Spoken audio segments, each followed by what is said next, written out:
امرالله صالح د ظواهري د مرګ په اړه وایي چې پیسې پرې اخیستل شوي دي. دا پیسې چا او څنګه اخیستي معلومات په ویډیو کې وګورئ او چینل در سره سبسکرایب کړئ.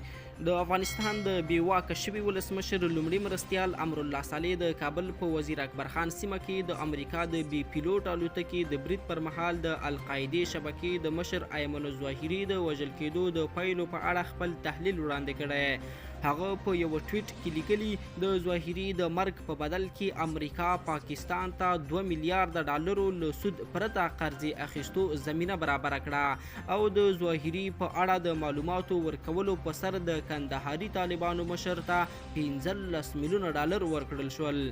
صالح زیاتوي چې د دې په بدل کې به بایدن د مثبتو خبرونو سرټکی او ملاحبت الله خاموش وي. امرالله صالح د ټولو طالبانو سرټیټي او په افغانستان کې د ښخ شوي ظواهري لپاره د یو نوم ورکړي او بدنامه قبر زیاتېدل او په دې اړه څو خبریالانو ته د خبري سوژو په لاس ورتلل د ظواهري د وژل کېدو نور اړخونه بولي.